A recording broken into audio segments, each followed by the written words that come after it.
Get your free copy of the complete tutorial at www.teachucomp.com/free. To set text options for a text box or placeholder in PowerPoint, select the text box or placeholder in the slide. Then click either the Text Direction or Align Text drop-down buttons in the Paragraph button group on the Home tab of the ribbon. Then click the More Options command in either drop-down menu. Selecting either command opens the Text Options section of the Format Shape task pane at the right side of the screen and displays the text box category settings. Here you can set the properties of the text in the selected text-containing object. To set the vertical alignment for text in the object, select a choice from the Vertical Alignment drop-down.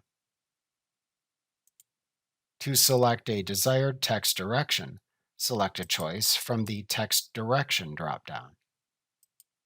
To set the autofit behavior of the text-containing object, select either the Do Not Autofit option to disable autofit, the Shrink Text on Overflow option to shrink the text entered to fit the size of the object, or the Resize Shape to Fit Text option to vertically resize the shape to fit the text you enter.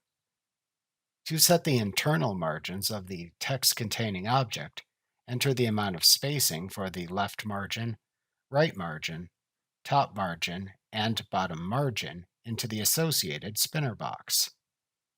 To make the text wrap when it hits the right margin in the shape, check the Wrap Text in Shape checkbox. To add multiple text columns to the selected text-containing object, click the Columns button to open the Columns dialog box. Then enter the number of columns for the shape into the Number spinner box. Then enter the amount of spacing to set between each column in the Spacing spinner box. Then click the OK button to apply the columns.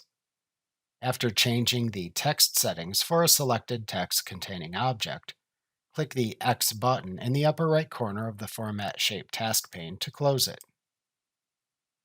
Like what you see? Pick up your free copy of the complete tutorial at www.teachucomp.com/free.